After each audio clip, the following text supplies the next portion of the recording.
Bonjour à tous et bienvenue dans les Mystères de Dreux. Pour ce nouveau numéro, je vous emmène cours de l'Hôtel-Dieu. Nous sommes à l'emplacement du premier hôpital de la ville. Il y a ici un élément devant lequel vous passez peut-être tous les jours sans y prêter attention. De quoi s'agit-il? Une cachette secrète? Peut-être une boîte aux lettres? Et non, nous connaissons précisément l'origine et la fonctionnalité de cet objet.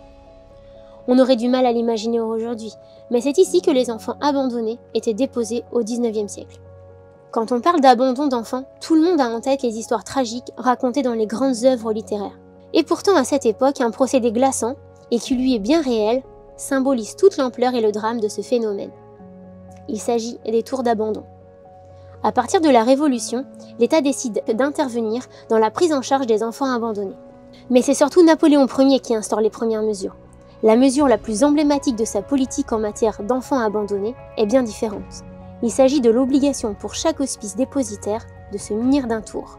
Il s'agit d'un demi-cylindre garni d'une paillasse qui donne à la fois côté rue et côté cour, afin de permettre de déposer l'enfant de façon anonyme. Le parent déposait son enfant et sonnait une petite clochette afin d'avertir la sœur tourière. Bien souvent, les enfants étaient abandonnés emmaillotés, avec toujours à peu près le même genre de vêtements. Une couche, une brassière, un lange, un fichu et un bonnet, souvent colorés de dessins ou de fleurettes.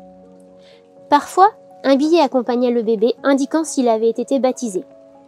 Quelquefois, un détail qui rendait possible son identification et son éventuelle restitution était posé à ses côtés.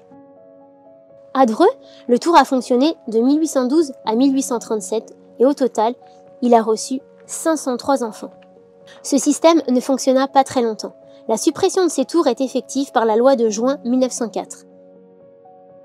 Le nombre d'abandons a diminué de façon constante tout au long du XXe siècle, grâce notamment à l'amélioration du niveau de vie, aux aides sociales et à la contraception. Je vous dis à très bientôt pour découvrir d'autres mystères.